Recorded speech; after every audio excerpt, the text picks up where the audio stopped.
Now, out of the 9 cartilages, if you know the principal cartilage of the larynx, there are 3 principal cartilages.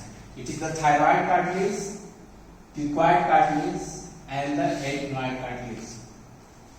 They are the principal cartilages of the larynx out of the 9 cartilages. Now, some special features of the individual cartilage. First, the thyroid cartilage. This is the thyroid cartilage, lateral view. This is the thyroid cartilage, and this is the thyroid cartilage, posterior view. This thyroid cartilage, it is the most prominent cartilage of the larynx. This thyroid cartilage lies at the level of the C4 and the C5, while its upper border of the thyroid cartilage, this is the upper border of the thyroid cartilage, it lies at the level of the C3 and the C4. And one important relations at the upper border of the thyroid cartilage is the bifurcation of the common carotid artery. The common carotid artery on the both sides divided in the external and the internal carotid artery at the level of the upper border of the thyroid cartilage, that is C3 and the C4, while this cartilage lies itself at the level of the C4 and the C5. This thyroid cartilage acts as a shield which protects the larynx from the anterior. This thyroid cartilage consists of 2 quadrilateral lamina. There are 2 quadrilateral shaped lamina, 1 and the 2. This is the lateral, this is the 1 quadrilateral lamina. These lamina are obliquely placed and in the midline anteriorly. Their anterior border meets. Both meet anteriorly in the midline at an angle. This angle is known as the thyroid angle.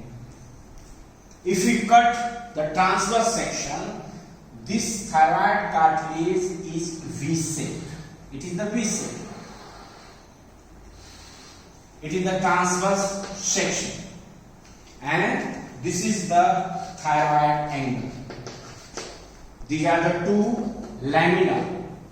These lamina are fused anteriorly, while posteriorly they are free and away from each other. This thyroid angle, it is 90 degree in the male, while 120 degree in case of the female. So, this thyroid angle is prominent in the male, and this is known as the laryngeal prominence.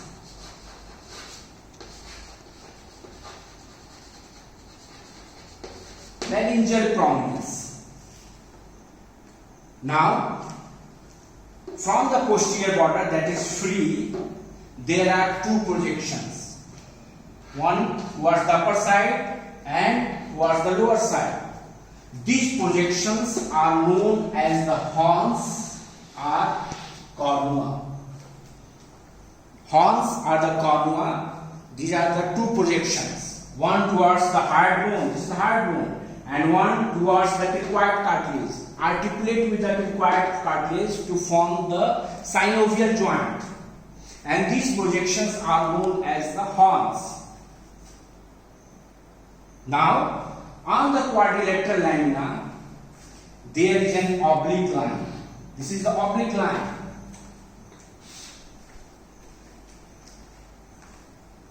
And this oblique line, if you remember, the thyroid gland, The apex of the thyroid gland extend up to this oblique line, and from anterior to posterior there are three muscles attached on this oblique line.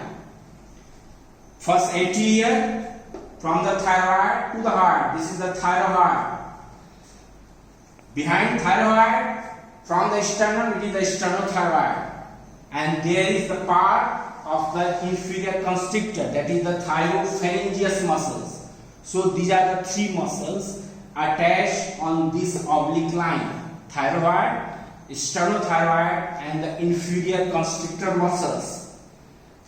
And if remember the thyroid gland, the apex of the thyroid gland is sandwiched between the two muscles. One muscles on the medial side and the one muscles towards the lateral side. Now, this posterior border, it is the posterior border. This is the posterior border of the thyroid cartilage. And if you remember, there are three muscles.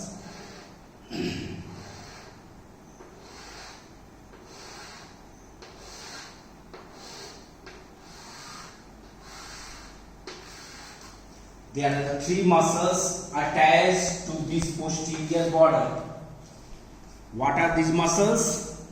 These muscles are the longitudinal muscles of the pharynx.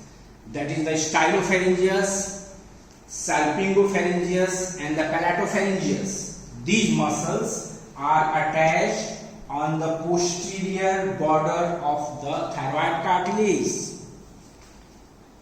and they elevate the larynx. Now,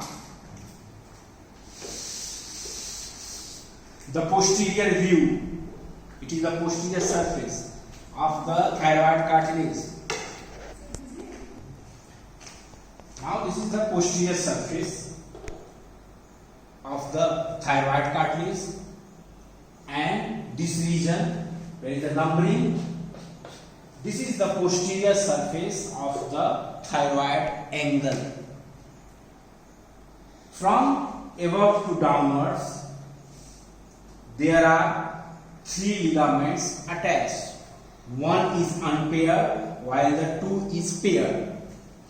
The upper ligament, that is the thyroepiglottic ligaments. This is the epiglottis. The lower end of the epiglottis comes in contact with the posterior surface of the thyroid angle, and it is connected by this ligament, that is the thyroepiglottic ligament. Now below this, it is a pair, number second. This is the important ligament, we will discuss later on. It is the vestibular ligament. These vestibular ligaments, these are present on the both sides of the median line below the thyroepiglottic ligament. Now, below this vestibular ligament, number 3, it is the vocal ligament. This is the vocal ligament. So, these are the three ligaments attached on the posterior surface of the thyroid angle. Now, on the side of the vocal ligament, there are the three muscles on the east side. There are the three muscles on the both sides. And these muscles are the number from medial to lateral. The most medial, it is the vocalis. Vocalis muscles. Just lateral, it is the thyroarytenoid muscles. Thyroarytenoid, the muscles connecting the thyroid with the arytenoid cartilage, simple. And the muscles, it is the thyroepiglotticus muscles. It is the thyroepiglottic ligaments, and this is the thyroepiglotticus muscles. So, on the posterior surface, it is the vestibular ligament, vocal ligament, and the three muscles, vocalis, thyroarytenoid, and the thyroepiglotticus muscles are attached, are connected.